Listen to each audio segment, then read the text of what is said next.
Greetings, respected viewers. I'm George from Ireland, and here I am in front of the statue of Sir Laurence Olivier on the south bank of the River Thames. It's right beside the National Theatre, which he helped to found in 1963, and of which he was director for 10 years. I'll show it to you just behind me. So, Laurence Olivier was born here in the UK in 1907. He was the son of an Anglican clergyman. He was a high Anglican, and his father fell into disfavour with the ecclesiastical authorities, so they didn't move very far in his clerical career, and that was that. So even though they were very respectably bourgeois, there wasn't that much money around the house. He had a couple of siblings, Sir Laurence, and his father died when Sir Laurence was in his 20s, and Sir Laurence Olivier decided he wanted to be an actor, and he got into RADA, the Royal Academy of Dramatic Art, which is the United Kingdom's foremost place to study acting, only founded about 1900. Prior to that, dramatic, or should I say theatrical education had been entirely informal, just hanging around the theatre, being part of the crowd scene, doing bit parts, running errands, selling the tickets and so on, and learning it that way on the job, and then getting larger and larger roles. From 1900 it became something which is properly organised, with a theory behind it, a little bit academic and professional. Anyway, he got into RADA, and his father said, I just don't have a bean to give you, you're going to have to finance it yourself. No student loans in those days, no student grants, something like that. Not quite sure how he stumped up the money, got a scholarship or something like that. So after his time at RADA, he went into the West End and was acting there. Obviously, lucky for him, he lived in what's the world capital of theatre. His father briefly worked at St Margaret Street, that high Anglican church. Well, high Anglican is like Anglo-Catholic, as in they practice the Catholicism within the Church of England. The Pope is not the head of their church, but they are Catholics in almost every other respect, as in they believe in sacraments, even if not all 7 of them.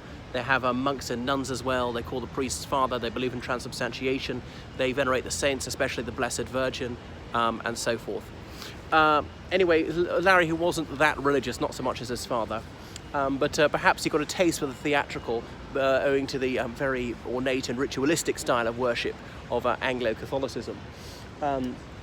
Anyway, he scandalised the British theatrical establishment by coming out as a heterosexual.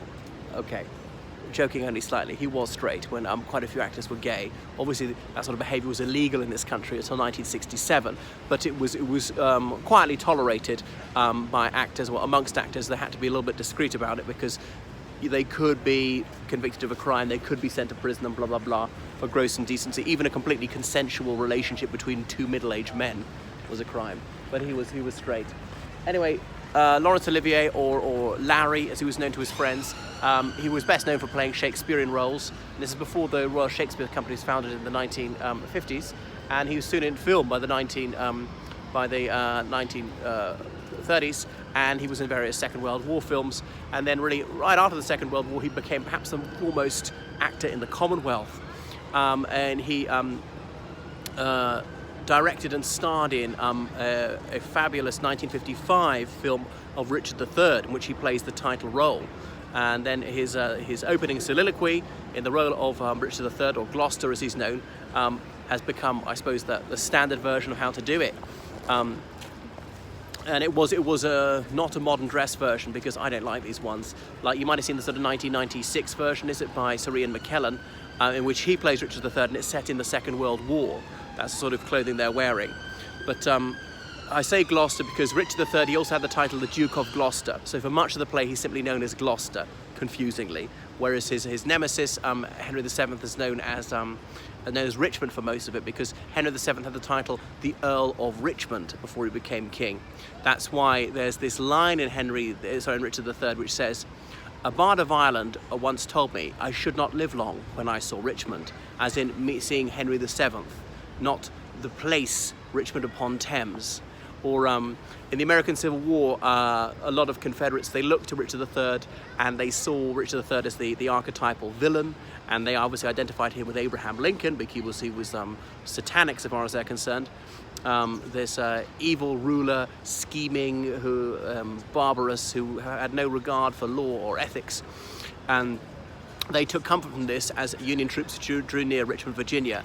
"A bard of Ireland told me once I should not live long when I saw Richmond." And then obviously the Civil War was over, and Abraham Lincoln visited Richmond, Virginia. He returned to Washington, D.C. 12 days later, he's assassinated by John Wilkes Booth. So he didn't live long once he saw Richmond. But anyway, back to Sir Laurence Olivier with that rather dramatic cape trailing behind him. So he married Vivian Leigh, the lady who starred in Gone with the Wind. And obviously that was set in the American South during the Civil War. And she was obviously, when they wed, she was at the heart of her popularity. Unfortunately, I suppose fame came a bit too early with her. Genius comes with madness, and she appeared to have bipolar disorder. In the 1950s, she really descended into depression and insanity, and their marriage broke up. He married again subsequently. So what else about him? So yeah, he was knighted, of course. He didn't inherit that. That's why he's Sir Laurence Olivier. He's not just Mr. Laurence Olivier by the end. Theatrical knightage was rather thin on the ground before him. There was Sir Henry Irving, not many others. And indeed, it went further. He got the Order of Merit. That was the OM behind his name. And he later was a noble. He was actually a peer of the realm towards the end of his life. One of his last appearances was in Brideshead Revisited. That television series came out in 1981, celebrated. It was a massive hit on both sides of the Atlantic. And to my mind, it's far superior to the 2004 iteration of the same. Based on the Even a War 1945 novel, Brideshead Revisited, it's really this fabulous, well, what would I say, synopsis of British upper-class life from about 1921 to about 1945. Charles Ryder, this upper-middle-class undergraduate, coming up to Oxford in 1921. The novelist Even a War, that's the year he came up, and him being in bewildered awe of the Honourable Sebastian Flyte. Why is he called Honourable? Because his father is a lord, is the Earl of wherever, I can't even remember, some fictitious title. But anyway, Laurence Olivier plays the father of the Honourable Sebastian Flyte. Lord, who is it? I can't remember. Marchmain, that's it. And Lord Marchmain is living with his mistress in Venice, and he's got at least 4 grown-up children living in the family estate in Yorkshire. Well, one of them, Sebastian Flyte's at Oxford. But that's that. So that was his last ever role. He died in 1989. So he was a real gent. I mean, I don't know anyone who had a bad word to say about him, which is quite an accolade, considering that obviously theatre is a very bitchy world. There's a lot of covetousness if you do well in some roles and others don't. So that's him. These days, his acting style might be seen a bit stilted, a bit stylized, old hat, too unrealistic. It wasn't as ridiculous as the style he grew up with, where it was very clipped, it was very declamatory, and it wasn't at all natural. So I suppose he moved on a stage from that, but he was somewhat a man of his time.